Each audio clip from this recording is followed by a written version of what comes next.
Are you curious about how analysts expect Nvidia to grow? Or are you curious about the facts, what the numbers actually say, and what I'm doing with my Nvidia shares? Or perhaps you're interested in the ominous clouds gathering over the company in the shadow of its massive successes? Stay with us for a few minutes because in this video, we'll be talking about exactly that.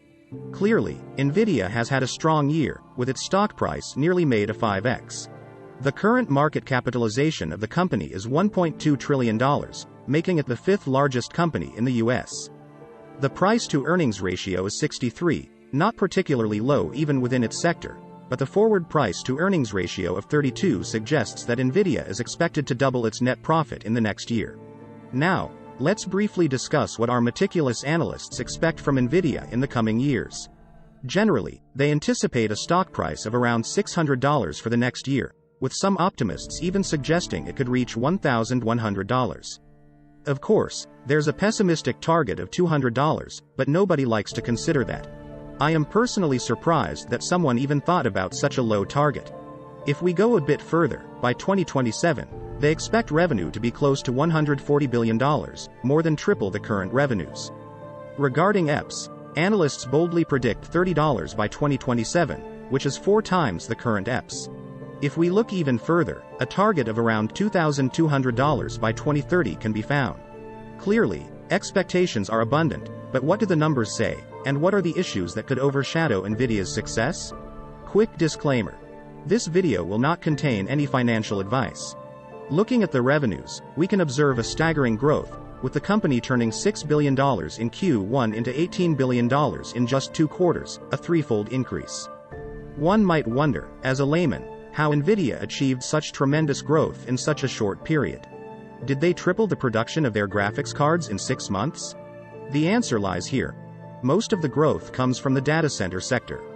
While a year ago, it accounted for only 42% of total revenue, in the last quarter, it's 70%.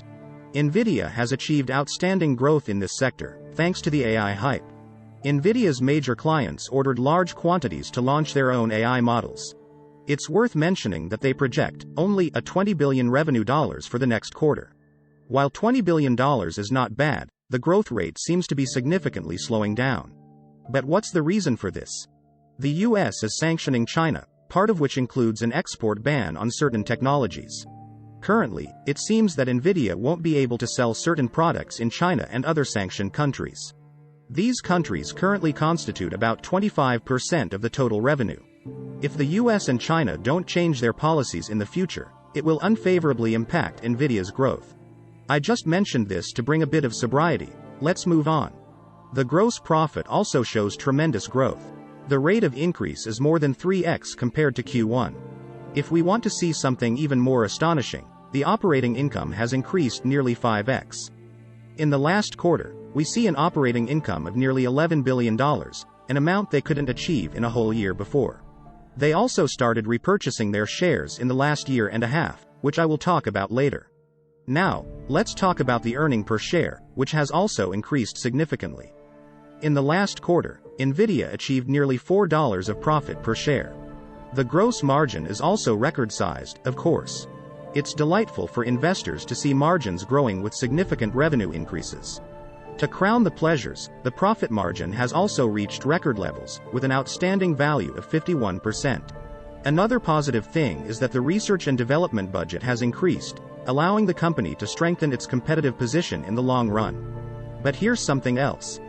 But first, quickly, a simple like or comment can help the algorithm and sponsor my hard work, guys. Thank you a lot for that. The aforementioned share repurchases have thrown a considerable amount of money out of the company, money that could have been used for potentially more meaningful things. Share repurchases can be a very positive move if a company's stock price has significantly plummeted and is undervalued, but this hasn't been the case for Nvidia in recent years. A notable example could be Meta, whose stock price fell to $86 a year ago, and they bought back substantial amounts of their shares. But, if they knew they were about to experience such massive growth, then perhaps buying back shares wasn't a bad decision. It's hard to tell if it was a stroke of luck or a masterful move. Let's move on. Shareholders' equity has seen a nice increase, growing by 50% in the last 12 months. As a result, the book value to share has risen to nearly $14. This might seem quite distant from the nearly $500 stock price, but we can't draw far-reaching conclusions from this yet. Looking at the free cash flow, it was $7 billion in the last quarter, also an outstanding jump compared to previous figures. If we look at the return on invested capital, we again see a record value at 42%. Now, let's look at the valuation metrics. The price-to-earnings ratio doesn't seem exceptionally high when compared to itself.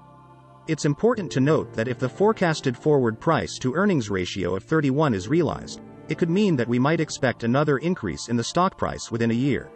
But remember, it could only mean that, but it doesn't mean that.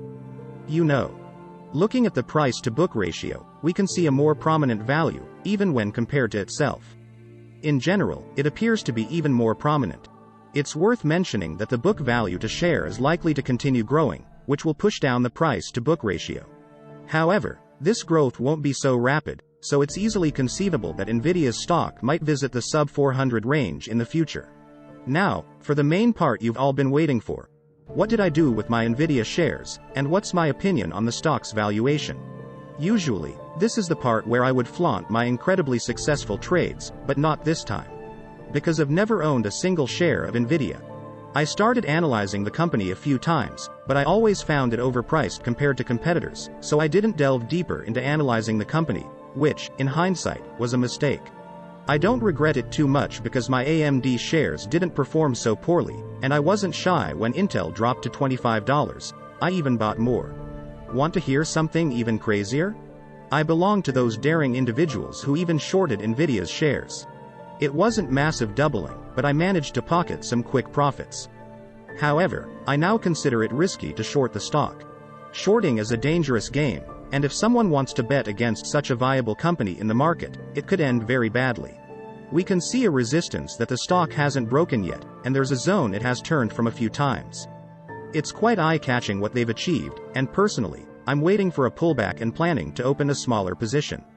I think the stock price might fall to around $400 or even below in the future, and then I'll start building a position. If everything goes so well and people's optimism continues to grow, it is not inconceivable that the share price could actually reach $2,000 by 2030. If you liked the video, found it informative, and would like to help me on my journey toward 1,000 subscribers, please press the like button and subscribe. Take care guys, and see you on the next episode. Try not to lose all your money in the stock market until the next video.